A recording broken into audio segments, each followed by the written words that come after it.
వైఎస్ఆర్సీపీ గత 5 సంవత్సరాలుగా పొత్తు అనే పదం లేకుండా బీజేపీతో ఉందని మాజీ ఐజీ ఇక్బాల్ తెలిపారు. పొద్దుటూరు పట్టణంలో ఏర్పాటు చేసిన మీడియా సమావేశంలో ఆయన మాట్లాడుతూ ఎన్డీఏ కూటమి ఏర్పాటు చేసిన మేనిఫెస్టోకు మేము సహకరిస్తామని బీజేపీ చెబుతోందని, సామాజిక ఆర్థిక వెనుకబాటుతనంగా 4% రిజర్వేషన్ ఇచ్చారన్నారు. వారసత్వ పౌరసత్వ సవరణ చట్టం 2014 కేటాయింపు చట్టం బంగ్లాదేశ్, పాకిస్తాన్ ముస్లింలకు వర్తిస్తుందని ఎన్ఆర్సీ ప్రకటన బీజేపీ మేనిఫెస్టోలో లేదు. ముస్లింలు గమనించాలన్నారు.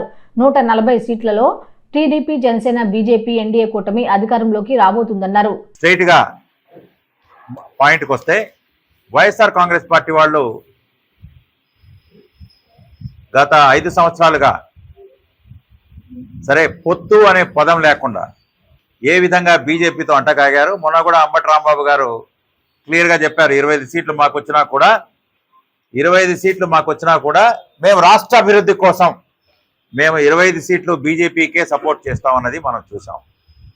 అంతకు మునిపే ఈ 5 సంవత్సరాల్లో ఏవైతే చట్టాలు ఉన్నాయో, సిఏ కానివ్వండి, ఆర్టికల్ 370 కానివ్వండి, తర్వాత ట్రిపుల్ తలాక్ కానివ్వండి, యూనిఫామ్ సివిల్ కోడ్ ఉత్తరాఖండ్ కానివ్వండి, ఇక మణిపూర్లో వాళ్ళు వైలెన్స్ జరిగిన సైలెన్స్ కానివ్వండి, రైతులకు నల్ల చట్టాలు కానివ్వండి, షాహీన్ బాగ్ ఇన్సిడెంట్ బాగ్ మీద మాట్లాడుకుంటే ఏదైనా సరే, జామియా మిలియాలో వైలెన్స్ జరిగినప్పుడు మాట్లాడకపోవడం కూడా మనం వైఎస్ఆర్సీపీ వాళ్ళు అన్ని దానిలలో బీజేపీకి మద్దతు ఇవ్వడం మనం చూసాం. నిన్న కూడా మనం చూసాం, వీళ్ళు ఒక అపోహలు సృష్టిస్తున్నారు, 4% రిజర్వేషన్లు రద్దు చేస్తారు. నేను ఒకటి దాని మీద మా పర్టికులర్గా ముస్లిం సోదరిమణులకు చెప్పదలుచుకున్నా. మోడీ గారు నిన్న వచ్చారు, 4% రిజర్వేషన్ ఆంధ్రప్రదేశ్లో రద్దు చేస్తామని చెప్పారా? ఎందుకు చెప్పలేదంటే, వాళ్ళ ప్రభుత్వాలు కర్ణాటక లాగా వాళ్ళ ప్రభుత్వాలు వస్తే హమారీ సర్కార్ జబ్ ఆయేంగి, ఇక్కడ హమారీ సర్కార్ కాదు వచ్చేది, వాళ్ళది కాదు.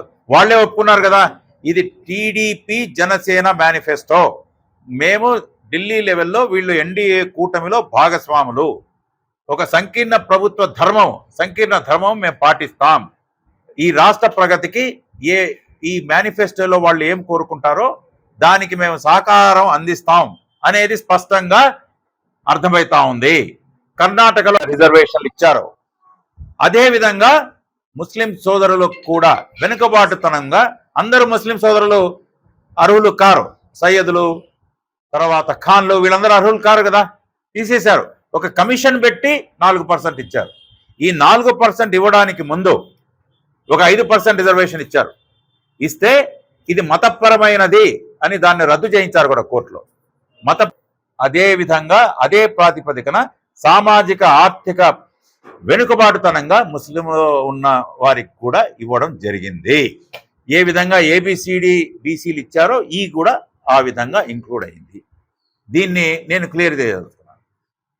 సిటిజన్షిప్ అమెండ్మెంట్ యాక్ట్, అది మిథున్ రెడ్డి గారు తర్వాత విజయసాయిరెడ్డి గారు బల్లలు చరిచి అప్పుడు బీజేపీకి రాజ్యసభలో వాళ్లకు సంఖ్యాబలం లేకపోతే వైఎస్ఆర్సీపీ ఆమోద ముద్ర వేసి ఈ సిటిజన్షిప్ పౌరసత్వ సవరణ చట్టం ఏదైతే ఉందో అది పాకిస్తాన్, బంగ్లాదేశ్ నుంచి వచ్చిన వాళ్లకు మామూలుగా ఇండియాలో ఎట్లా ఉంటుందంటే పౌరసత్వం 11 సంవత్సరాలు ఉండాలి.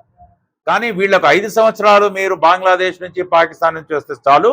2014 కట్ ఆఫ్ డేట్ డిసెంబర్ 31 అని పెడుతూ ఎవరైతే హిందువులు వచ్చేసారో, అక్కడ వేధింపులు ఏదైనా ఉంటే క్రిస్టియన్లు వచ్చారో ఇలాంటి వాళ్ళకి ఇచ్చారు.